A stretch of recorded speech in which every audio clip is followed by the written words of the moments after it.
Welcome to Fuck the Generational Wealth Gap podcast. I'm your host, Elise Alexander, your go-to fam when it comes to creating a wealthy life and getting rid of all that mental baggage that comes with codependency and perfectionism. It is not an easy trip, but you better bet your ass it's worth it and you are worthy of it. From unlearning limiting beliefs that kept you stuck in business and life to surrendering manifestation billionaire mindset.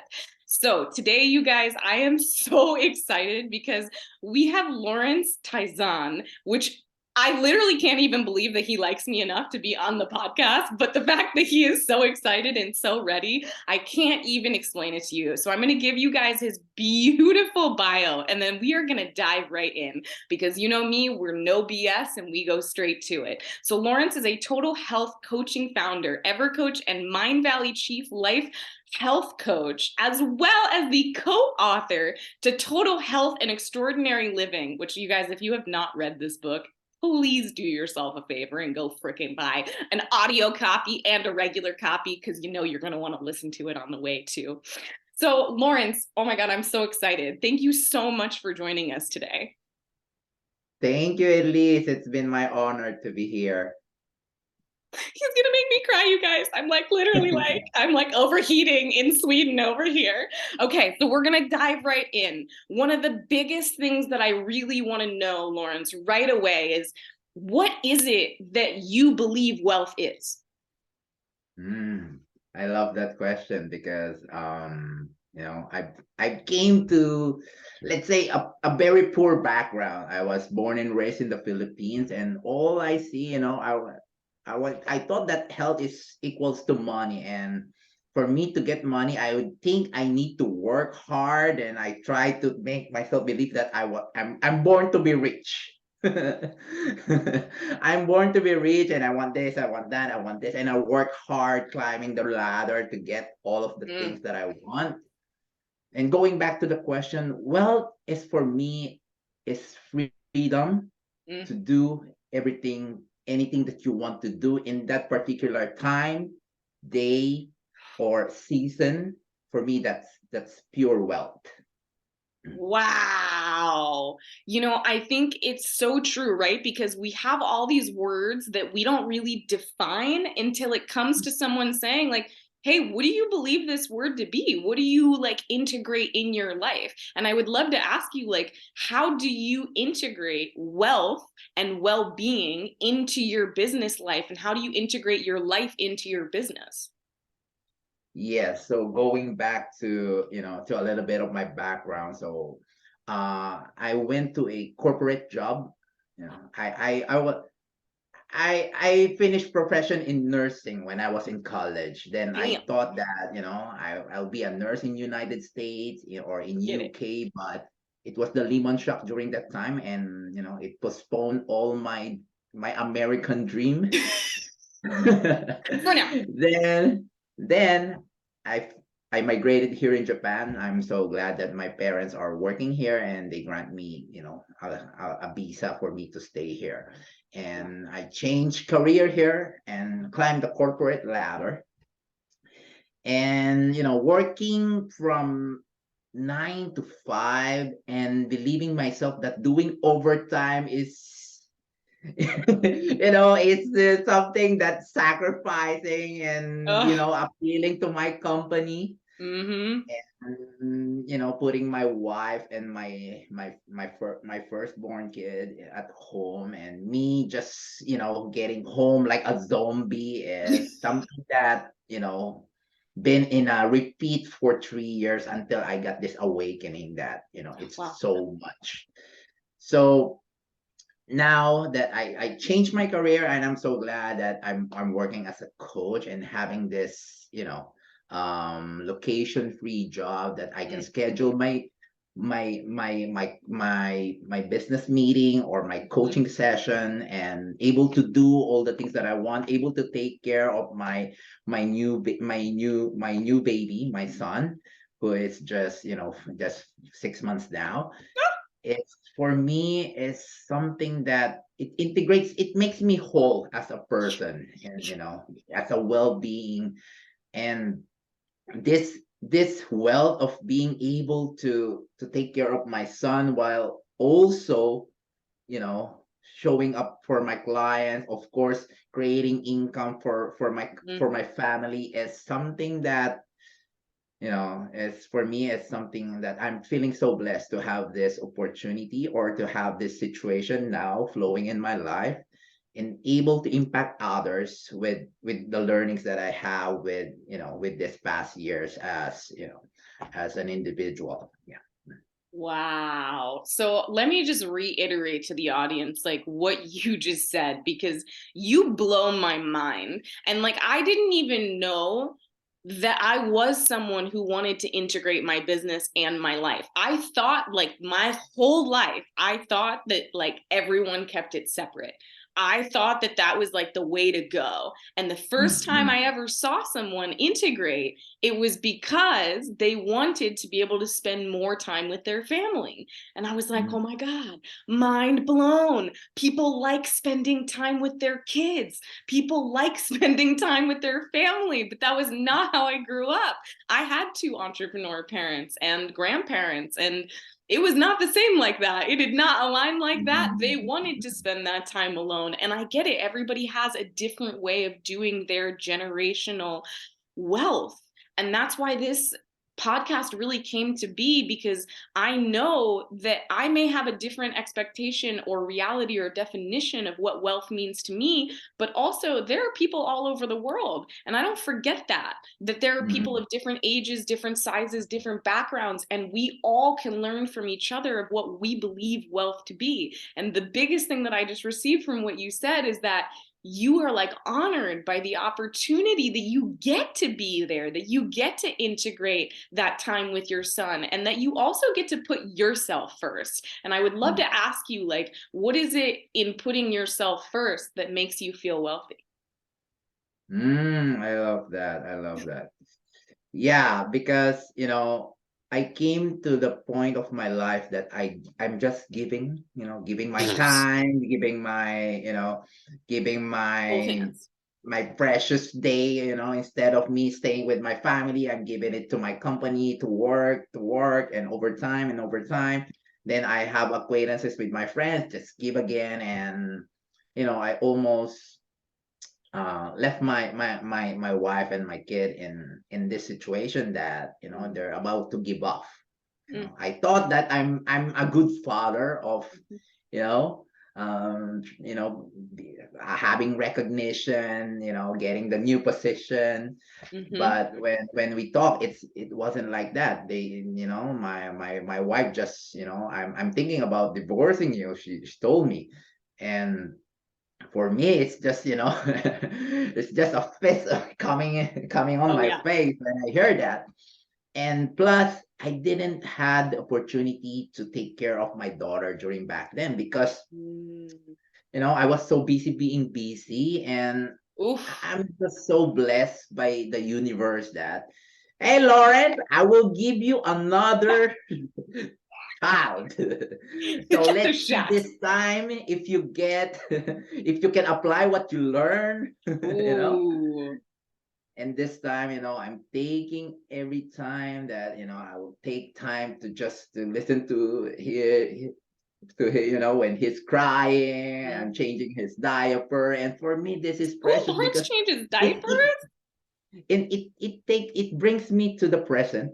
Mm. We can say that if we meditate, we can break, we can be present in the moment. But it's not only that, when you take care of someone you love that's so precious for you, you will be in the present. And my son teaches me that, to be present. Mm. And here, I'm so blessed that I have this another opportunity to experience this. Actually, to be honest, it's so fresh to me to take Mm. care of a newborn because I had the firstborn daughter, but I wasn't there. So for me, it's a new opportunity, and I'm so glad that God in the universe gave this to me. And I'm learning a lot. It's not only that taking care of them, but how to be present to them. Just have boundaries in everything. This is work, then this is work. This is family. This is family. This is me and me. So I can say that in in my in my transformation or in my learnings, it's more on, it leads me now to the application of the things that I learned from Mindvalley, from the books that I read. And just being present to them is something that we can say it's easy, but it's not, right? In the world of distraction No. right now, it's so hard to be present, and I think it's a new muscle that needs to be trained. Yeah. Wow. You are so right, because I believe that one of like the epidemics in the world right now is a worthiness epidemic, and also our ability like to really pay attention in the present moment. Because you're right, we normally in the past have created from the past or from the future. Not a lot of people can create from the present moment. And I find myself in this generational wealth gap to where my father has like two phones. I have one phone, and yet like I literally would rather put it down than be on the phone. But then I see all of these kids who are not much younger than me who use a phone better than I do, Lawrence, who literally can find things that I'm like, I don't even know if I ever knew how to do that. And then listening to a podcast earlier and hearing Jim Fortin share that when he was in college, that he was on a typewriter at 2 o'clock in the morning, and that he was keeping up his roommate, and understanding really the integration, I guess, of how to really be in the present moment. It means you do have to put you first. It means you do have to acknowledge what is a priority for you. And to me, it's the same. Wealth very much centers around what is your intention. And for my parents, their intention was always money. Money. I'm going to be at that money. Like, I'm going to do the money. I'm going to do the entrepreneurship thing. I'm going to do the money. And the intention was always an amount of money. It wasn't like, oh, we're going to go on vacation. Oh, we're going to spend time together. But for me, since I grew up without them and I grew up without my grandparents, I acknowledge the priority in wealth for me is deep connected relationships with my family, with the people I care about most. And because I do want to be a parent, we were talking before we got on that I don't have any kids yet, but I'm with someone currently right now who I'm staying with who has kids. And I'm like, oh my God, how do you do it? How do you make it work? It's so beautiful, but at the same time, I'm so lost.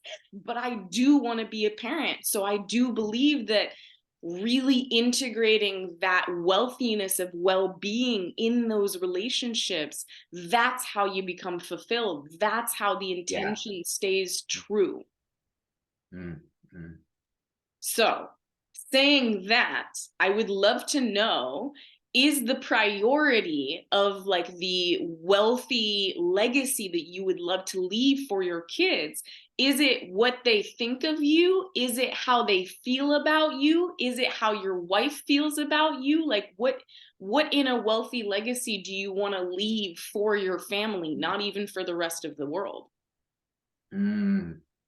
Yeah, so it's funny because I had this conversation with my wife early Ooh, this morning, and my daughter is now turning 6 years old, and she noticed that I've been working in the time that it's eve or something in nighttime or earlier in the morning here in Japan.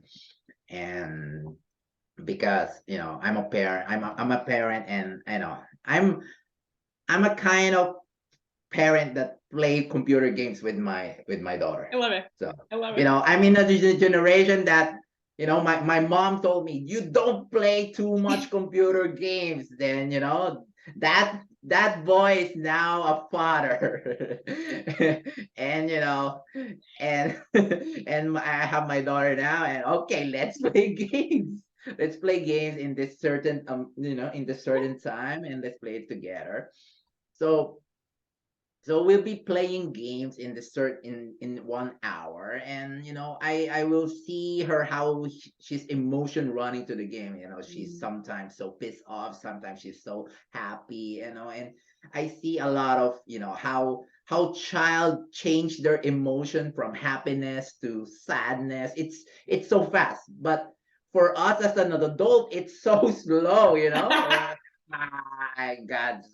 so angry about that. I'm so sad about that. It takes you days to recover, but a child, boom, in 1 second, there's no grudge or regret. Mm-mm. So that's the thing that I've noticed with my daughter that I'm learning from her.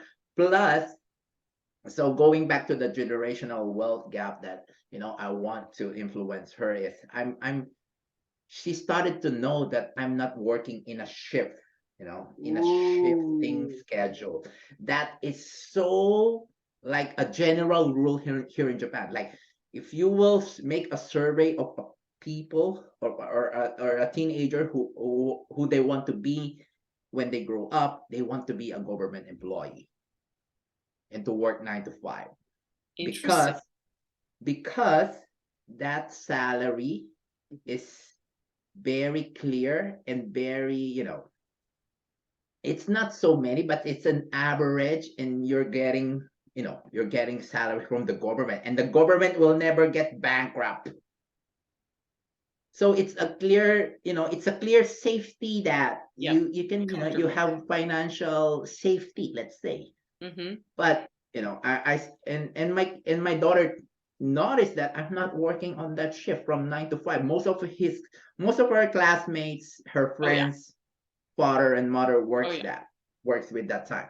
So I've been working from 1 hour, 2 hours, 90 minutes. And because I noticed that because daddy have to go now. Let's stop playing. I have to go for 60 minutes because I have a client waiting. Then she will say, oh, so you will come back in 60 minutes. You will come back in 90 minutes. Then we can maybe play again. Oh, or maybe we can read a book, right? So it's so good to put this as a default, or let's say that this will not be a default but a choice for her, that working in a shift or working like a freelance, or let's say a freelance that can able to control their schedule, because she will ask me, dad, do you have work today? Or dad, it's not that dad has work from Monday to Friday, right? So this, I love this, that it may be a Wow. default for her, that it's not, you don't need to be working from Monday to Friday from 9 to 5 to be successful in life. But there's also a good choice. And to tell you honestly, I've been working in a shifting hours from Monday to Friday or from Monday to Saturday before, and now I'm working for hours, and I'm receiving better money or better pay now than what I did before. And there will be a time in my life, and of course when my daughter is can understand the numbers and the figures, that this is me before, this is me back then. So I can explain the financial figure. Plus, I'm so happy that it's becoming part of her, in her subconscious, that this is, something worth, because it's not about the money, but it's about the time and the freedom, and how much connection will you make on those free times. Wow. It's not about the money, it's how much connection that you make in the time, in the free time. It's funny that you say that, because I used to say, like, as a blame story to myself, like, I'd rather be poor and hang out with my parents, because I used to think that, like, oh, you know what, maybe if they didn't want to make so much money, or if they didn't want a certain level of stature, then maybe we could spend time together. But I now realize that it's actually their generational wealth gap in their parents that became their set structure of, like, no, you know what? This is when we work, this is when we do this, and when we're not working, we have to feel Mm-hmm. guilty about not working, and we can't spend as much time as we want with our family because we still need that alone time. And I think Mm-hmm. it's what's so beautiful about what you just said is that it's not even about the time, it's not even about the money, it's about the experience and the memories that your kids will Mm-hmm. have of you, and what they have now of a standard or an option to be able to create an income, right? Because it's not about how much money you make, it's Mm-hmm. about finding an opportunity that gives you a way to make income that feels good to Mm-hmm. you. Because I know you enough, Lawrence, to know that you're not someone who just, like, hangs out in the house and doesn't travel and doesn't like to go places. You're someone who likes to travel. You're someone who wants to Mm-hmm. experience the Mm-hmm. world, right? Yeah. Yes. Yes. Yes. So I really think that there's something so beautiful to be said about that, because I also know that you're not someone now to go and experience all these things and leave them at home. One of the biggest fears and like crippling mentalities that I received from my parents was that, like, as an entrepreneur, you could only support yourself and no one else could spend time with you or go with you or go on these trips with you. And I think it's so beautiful as a legacy that you're leaving, that it's not about the money that you get to spend. It's about what you guys get to create together, right? Yeah. Yes. Yes. It's not about, me, it's not about $100 meal or a $1 meal. What matter is that, how's the conversation, how's the connection, are you present in that meal, right? you know did you laugh, did you cry, what's the emotion there? It's I can say that, sometimes I notice myself that why I'm not drinking alcohol lately, because I've been drinking a lot when in my teenage years, and I just found in my subconscious mind or inside my head that I've been doing that because of the group. I'm in a, there's my friends, my best friends were present there, and we're in this happy vibe and we're drinking.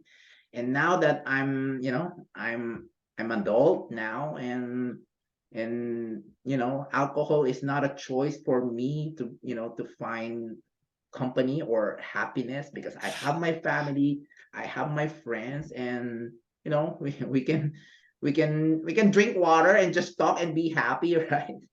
Maybe some So orange juice. Okay. I like some orange juice, maybe some grapefruit juice. And I love that you bring this up, because you may not have realized that you said it, but I heard it, which is mm, gender norms being broken out of the generational wealth gap. Because I mm, also believed that women weren't meant to be entrepreneurs, weren't meant to be their own mm, bosses, because I yeah, never saw that. And I'm realizing the respect and the ability that you give your wife to input and to, like, it's not just you, right? It's not just your business, it's mm, like your whole family having yeah, the opportunity, I wouldn't even say option, the opportunity to give their voice, to give their impression. mm, Because, right, like, the way we live, the way we think affects other people. That's why wealth is so important to me. That's why I know that health is also so important, because at the end of the day, right, the wealthy way that we are living our health also impacts our family, because it's not like we're not eating with our family, it's not like we're not exercising with them, it's not like we're not having that integration of that beauty. Because I do believe when there's separation for that, then there's separation for everything else. So tell me a little yeah, bit about, like, your guys's routine and how you guys stay healthy in your life, because I know that for you and for your experience and for everything that's mm. happened to you, tell us a little bit about your story, because I know that everyone's interested. Yeah. So when I started to discover personal growth and started to find life vision, to envision the life that I want, not by the society, um you know I started sharing this unconsciously with my wife. I mean, because Ooh. like she's, and I find it like just to share, this is the house that I want, this is the experience that I Yep. want, this is the goal that I want for my health, this is the house that I want, that I imagine that we're gonna start Hmm. putting together. And it's so good, Elise, because she is the one who understand me in my highest point Mhm. and my lowest point, Mhm. and able to tell my wife. I can say that this may be the secret out of my success, that being able to tell to your partner what you want, Mm. what you desire, what you need, is so important, rather than just giving promises, right? If you Wow. make a vision board and you're the only one seeing that, and you're a part of a big household, then maybe it may work. But I can tell you, if your family can see that vision board too, may came fast, to manifest. You Because literally just like blew my mind, because now when I have kids, I'm going to ask them, what do you want to put on the vision board? What's your manifestation of what you wanted to create? Because I'll tell you, the reason that there's such a big gap between my generation and my prior is because we were expected to be adults, but we weren't treated as though our opinion mattered. And I would have literally, it would have been so much easier in other parts of my life, right? If I would have acknowledged, like, oh, wow, your opinion matters, you're valued. And the last question that I would love to ask is, how do you show your kids that they're valuable? Because for me, I was always taught, like, you're not enough, you're not doing enough, or your grades aren't enough. And it really stems from the deep part of my worthiness. Obviously, I acknowledge that's the training and the training and the training, but how do you create such a positive, impactful value on your kids in their wealth? Because that's where I believe it starts. Yeah, I believe that it starts with their, giving their autonomy, that they can do things. I'm a parent. I'm a father. I'm a kind of person that, giving, and I realized that in giving, I paralyzed my daughter. Like, I give him the food and I give him the water, but I just realized that, Dad, I can do this. Wow. I can get the water. Okay, get the water, and and I started to give her something like a task. Okay, I will give you 100 yen. Then I want you to buy that. The things that you like. Okay, then she bought things that she liked, and all right, so it's mom's birthday. I want you to think about a present for her, giving her autonomy and control on the choices that she can have or action that she can take. For me, it's taking her to the next level, that she can be independent. And also, like, having a vision board, and having, I'm putting on my vision board for this year 2023, and I asked her, where do you want to go with me this year? And she told me, like, Disneyland. Okay, so let's put a picture of Disneyland here. So this is the goal. This is the goal for, our goal, right? Okay, I love it, Dad. Thank you. So just giving her a priority and an autonomy to have choices or to create action that she wants, for me, is something empowers her to, that life is not something about receiving, or it's about taking actions. You literally just like mind blow my mind, because one of the things I'm also realizing about you is that you're not a serious man.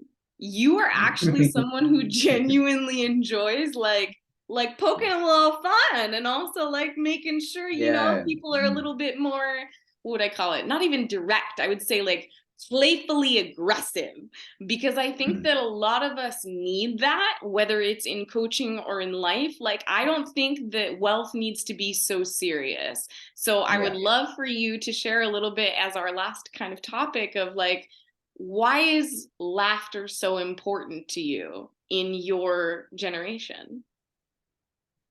Yeah, so I realized this, Elise, when I think I heard it with Jim Quick, that Ooh, love can you Jim Quick. remember the things that you can remember when you're in school? I just remember the time that I'm laughing with my friends. I cannot even remember, Pythagorean theory, or, something that I learned in geometry or No, all no. arithmetic, all right? But I just remember laugh, the good times, the happy moments.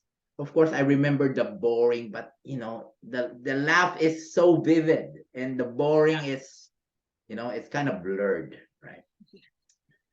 So for me, it's important because we remember a person through the emotions that we feel when we encounter, it's whether it's business, whether it's acquaintance, whether it's new friends or party.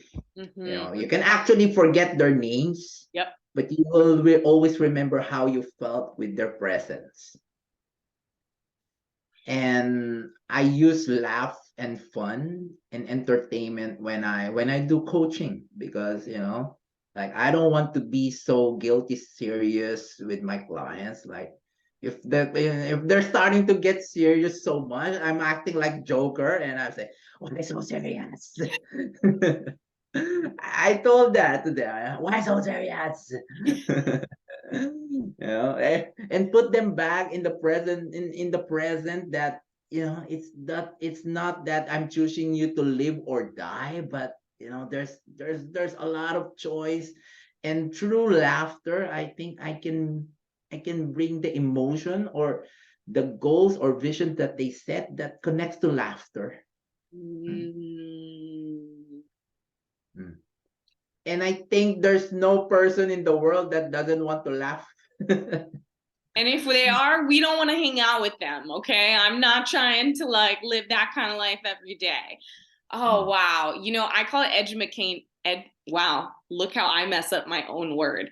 Edumacation, because I truly believe that like education combined with entertainment is the best way that most of us learn, right? Because I learned through like visual learning. I didn't learn through like someone sitting down and getting really serious and being like, I'm going to teach you this thing. It never worked out for me. So you are literally like speaking to my soul. And, my intention, I told Lawrence earlier, is to interview his kids in 10 years and see what kind of impact that is being created from the things that we're doing together, because I believe that legacy is the most important, and that we can't build something that like you give someone that's like a map, but you have to integrate it for each and every generation, because it's not enough, right, that we do it for us. It has to be for our whole generational line. So you guys, we're gonna have Lawrence back on the podcast, because I already know you're gonna be like, please give me more, I want more, Lawrence.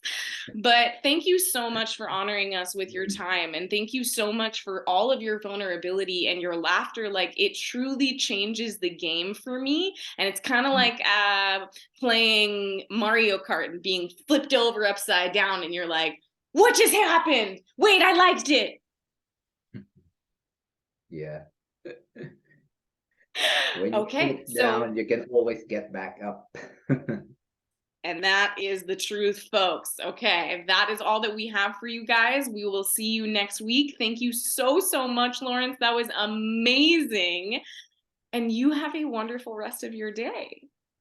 Thank you so much, Elise. And I'm looking forward to be part of this beautiful community, this beautiful product that you're giving the world. Thank you so much.